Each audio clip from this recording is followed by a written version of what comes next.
नमस्कार, मेरा नाम आलोक है। आप लाइव स्ट्रीज देख रहे हैं हमारे विशेष कार्यक्रम सुबह की चाय में आपका बहुत स्वागत है। आज रविवार का दिन है, छुट्टी का दिन है। देखिए, आज तारीख हो गई 4 मई। हम आपको वो तमाम खबरें बताएंगे जो आप तक पहुंचनी जरूरी है। सबसे बड़ी बात यह है कि आज संडे है, सियासत का सुपर संडे है। रवि उपाध्याय जी बिहार के वरिष्ठ पत्रकार हमारे साथ हैं। आज महागठबंधन की फिर से बैठक होनी है, बड़ी बैठक होनी है। पहले आरजेडी ऑफिस में हुई, फिर सदाकत आश्रम में हुई, फिर आज बैठक होनी है।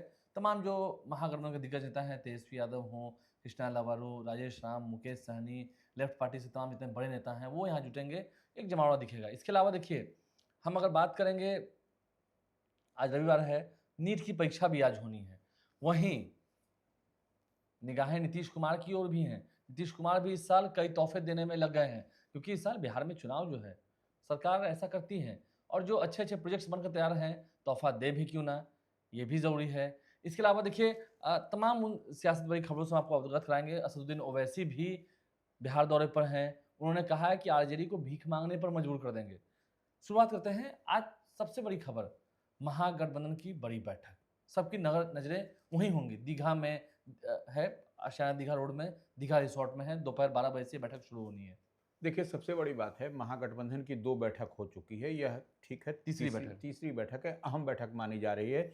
क्योंकि अहम इसलिए क्योंकि देखिए, एआईएमआईएम के वरिष्ठर ओवैसी जो उनकी पार्टी है, वह भी बिहार में घूम रहे हैं, 2 दिवसीय दौरे पर हैं। आपने देखा भी कि बीते दिन वह किशनगंज में थे और आज वह मोतिहारी में, ढाका में सभा करेंगे। तो ये समझ लीजिए। और देखिए, हम उस पर भी आएंगे, लेकिन पहले जो महागठबंधन की बैठक है उसमें कहीं ना कहीं यह भी, उसमें स्पेस तलाशने की भी बात है।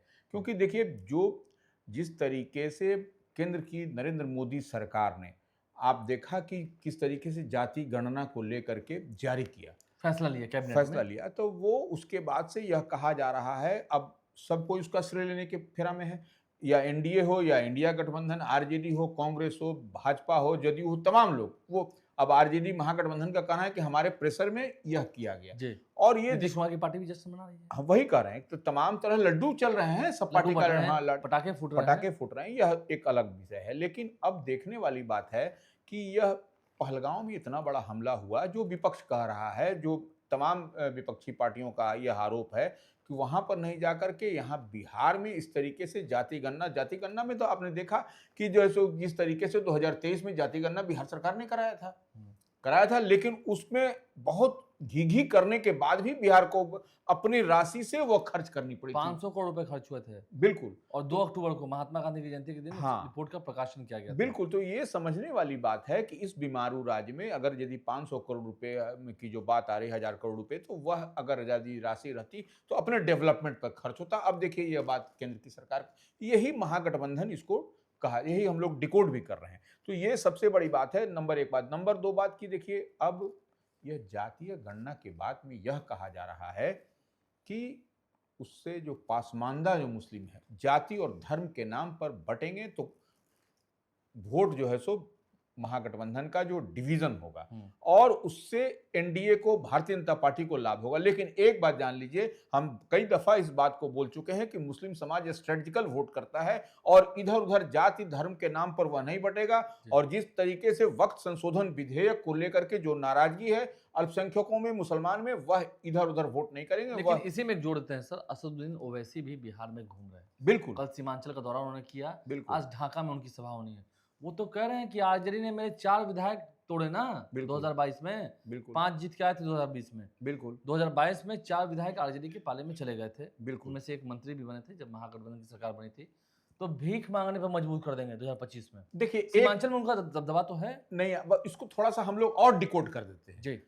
यह बिहार की आम आवाम को जानने की भी जरूरत है। सीमांचल में कांग्रेस का लोकसभा के चुनाव में 2024 में हुआ था, उसका स्ट्राइक रेट क्या था, यह आप देख लीजिए। 2 कांग्रेस को सीट मिली थी लोकसभा की जी। एक मोहम्मद जावेद, दूसरे आपको तारिक अनवर जी। ये दोनों सीमांचल से कांग्रेस को सीट मिली थी। तमाम जो है सो ठीक है, 5 सीट आप लेकर के आए।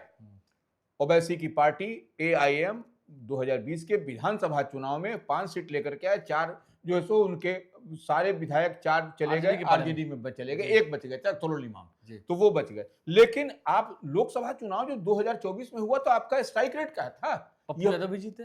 नहीं, पप्पू यादव तो निर्दलीय जीते। वही तो हम कह रहे हैं कि सीमांचल के इलाके में आप किशनगंज, अररिया, सुपौल, कटिहार, पूर्णिया उठा करके देख लीजिए, तो वहां पर कांग्रेस का स्ट्राइक रेट बेहतर रहा।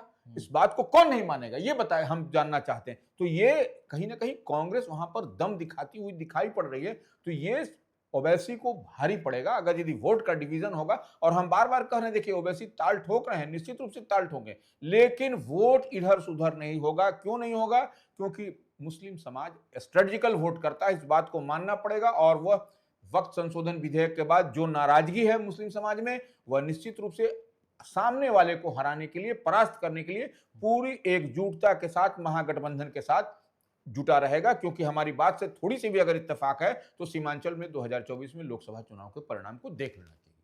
परिणाम को देखना चाहिए, परिणाम बहुत कुछ बताते हैं। बिल्कुल। आज आपने महागठबंधन की बैठक को रिलेट किया, सीएम फेस की भी बात होती है।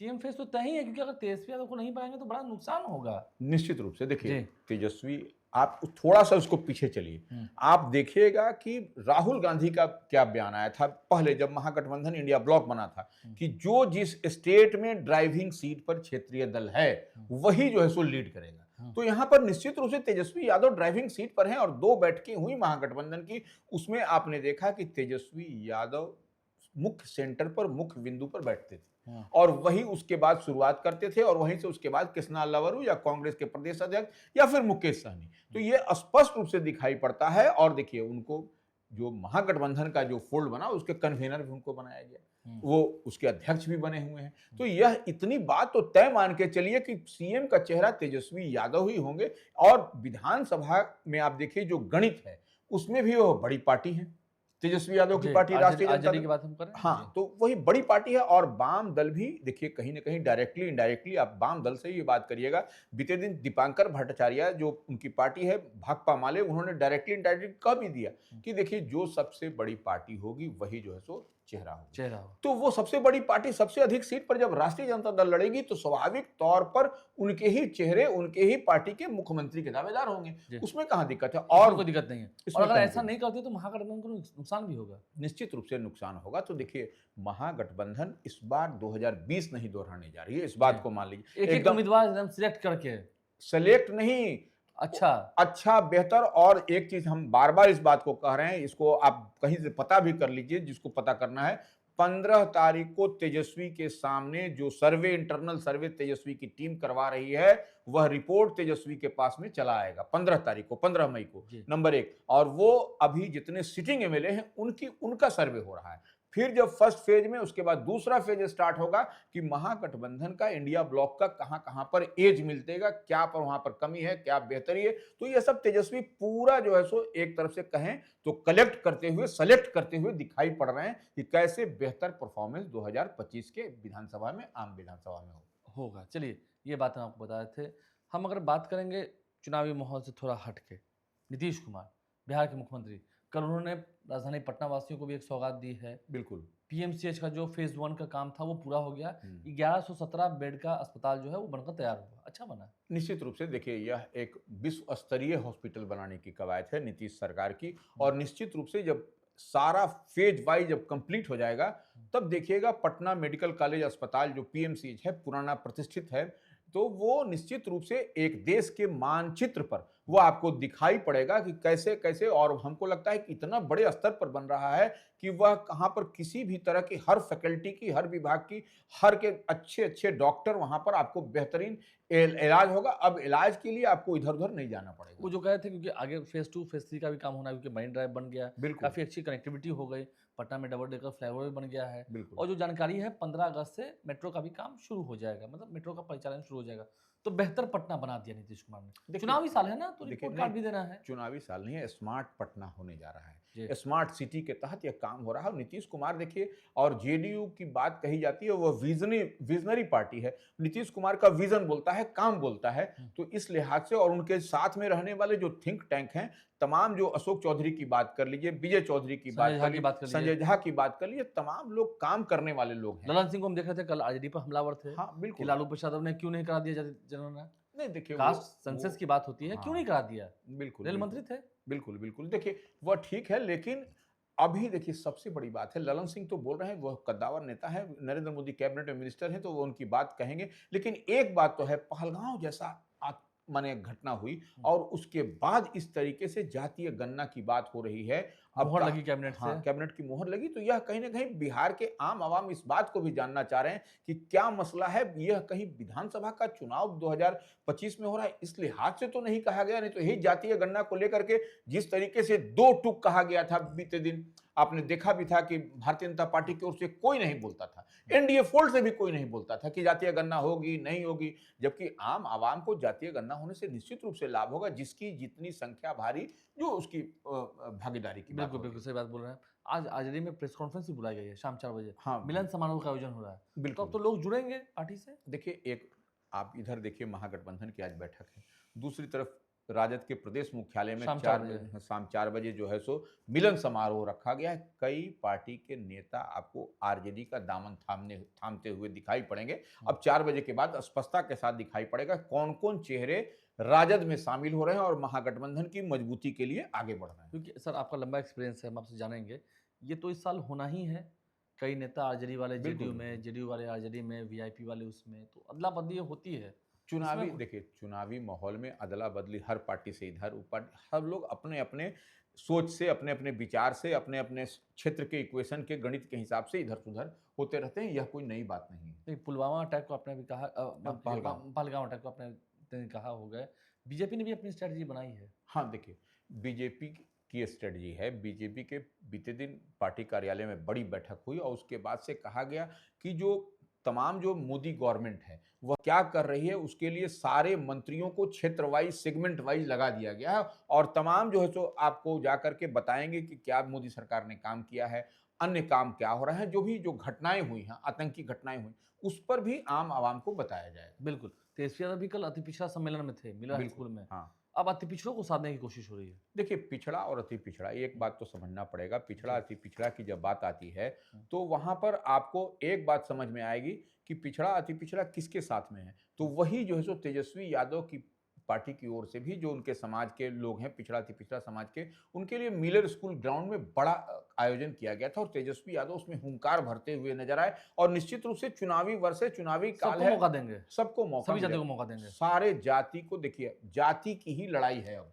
जाति और धर्म के नाम पर ही यह एक अलग से चुनाव होना है। चुनाव होना है। हर दल, नॉट ओनली आरजेडी, आप देखिए Bharatiya Janata JDU, party, BJP, RJD सब लोग कर रहा है, सभी इसमें कोई लोजपा। नई बात नहीं। बिल्कुल, आज विद्यार्थियों के लिए भी, परीक्षार्थियों के लिए भी एक बड़ा दिन है, उनका बिल्कुल। इम्तिहान है।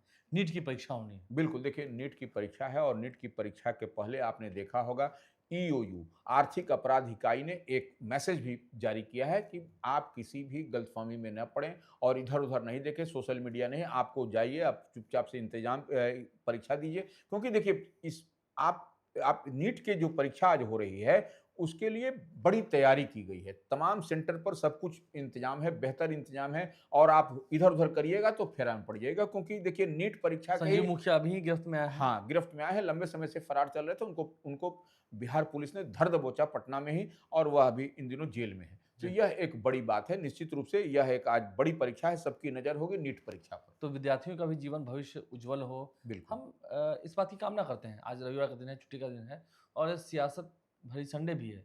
कई जो बैठकें होंगी या महागठबंधन की बैठक होनी है, हालाँकि तो हर पार्टी में बैठकें हो रही हैं। बिल्कुल, बिल्कुल। उन तमाम खबरों से आपको अवगत कराएँगे, क्या कुछ निर्णय हुए, क्या कुछ नेताओं ने कहा, उन सभी की बातें आप तक पहुँचाएँगे। हमारे चैनल को सब्सक्राइब कर लें, साथ-साथ इस वीडियो को अगर आप फेसबुक पर देख रहे हैं तो पेज को लाइक करना ना भूलें। धन्यवाद।